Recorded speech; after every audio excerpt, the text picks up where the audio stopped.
Todo comenzó una tarde gris en el pueblo de Santa Bruna, un lugar diminuto, envuelto por colinas y bosques espesos, donde el tiempo parecía haberse congelado en los postales de los años 50. A pesar del avance de los siglos, las casas mantenían sus fachadas de piedra, las campanas de la iglesia marcaban las horas con una puntualidad casi sagrada, y el cartero pasaba en bicicleta, dejando cartas a mano. Isabel, una joven bibliotecaria de 30 y pocos años, se había mudado al pueblo buscando tranquilidad después de una separación amarga. Alquilar la antigua casa de los Guerra, a las afueras, había sido una decisión motivada por el precio bajo y el silencio que ofrecía.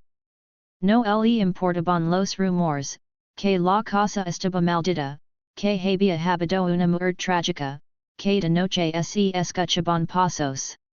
Ella había crecido entre libros y lógica. No creía en fantasmas, ni en historias de pueblo.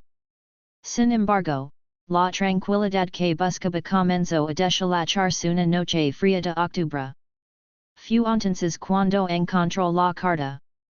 Estaba en un doble fondo de un viejo escritorio del desván, envuelta en un papel aseadizo y sellada con cera roja.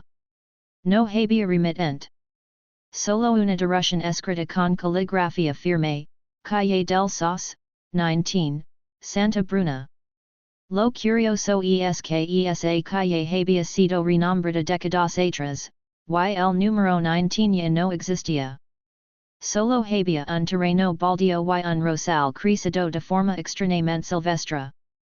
Por pura curiosidad, Isabel intentó abrir la carta. Pero estaba sellada de forma extraña. La cera parecía nueva, como si hubiera sido colocada aún así, la abrió. Dentro había una carta escrita a mano, en tinta oscura, con una escritura cuidadosa. ¿A quién encontré esta carta? No la envíes. Bajo ninguna circunstancia. Si lo haces, abrirás una puerta que no se puede cerrar. Y algo vendrá por ti. Con temor eterno. El Guerra. Isabel soltó una risa incrédula. Le pareció un juego. Un intento de broma o una paella de ficción olvidada. Aún así, decidió dejar la carta sobre la chimenea. Esa noche, sin embargo, no pudo dormir. Sonó con una figura envuelta en sombras, que la observaba desde el rosal. A la mañana siguiente, sintió una necesidad extraña, casi impulsiva, enviar la carta. Como si una voz le susurrara en el oído que debía hacerlo, que todo era parte de algo que no comprendía pero que debía cumplirse.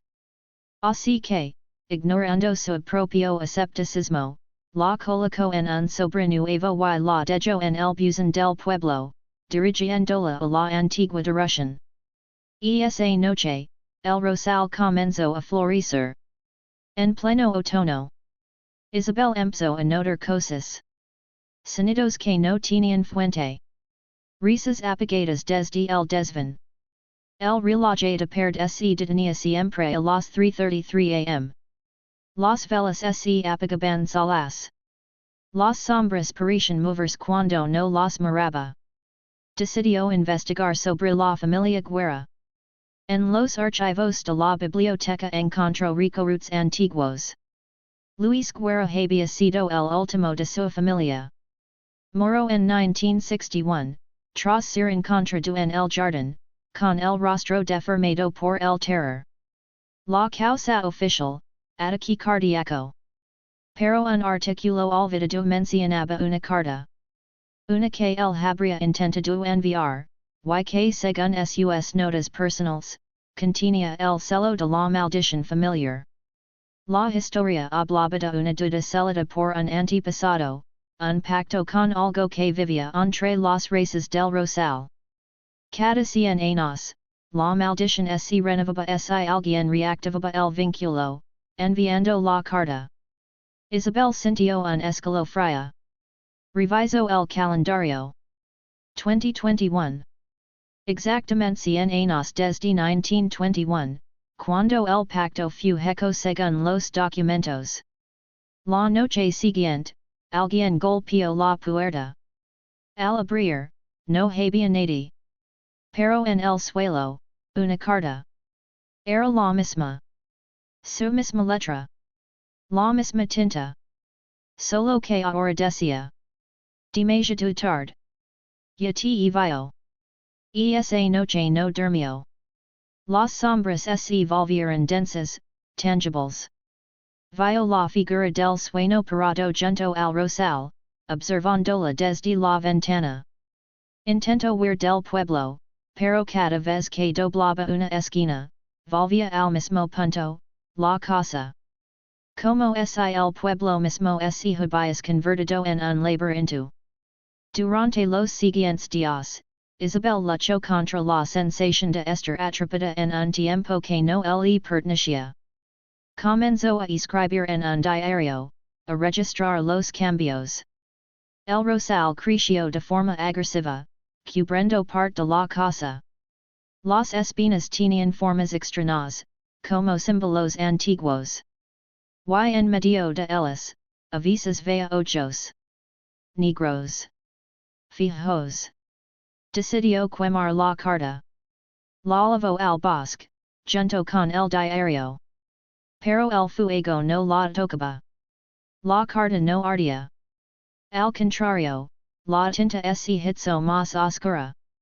Y al reverso, apareció un nuevo mensaje. No se puede deshacer lo que fue elegido. Debes ocupar su lugar. Isabel comenzó a tener visions.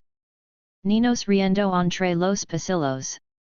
Una mujer llorando en el espejo. Escuchaba voces que le hablaban en sueños, pidiendo que se cuidara, que se uniera a ellos. Finalmente, en su desesperación, regresó al escritorio donde encontró la carta. Al inspeccionarlo mejor, descubrió otro compartimento.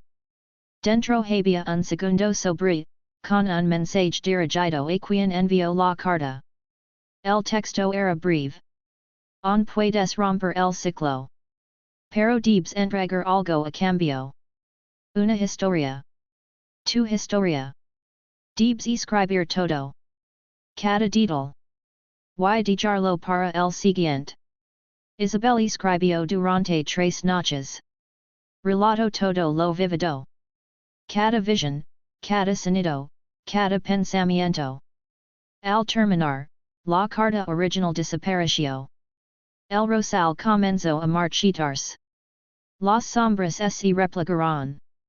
Y por primera vez, el reloj marcó las 6 am. Saldría del pueblo unos días después. Pero dejó el diario, cuidadosamente escondido en el escritorio del desván. Lo cerró, puso una nota sobre él. No abras esto. Nunca escribas sobre esto. Olvídalo. Años más tarde, la casa fue rentada a una joven pareja de recién casados. En su luna de miel en Santa Bruna, encontraron el viejo escritorio. Y como era de esperarse, también encontraron la carta.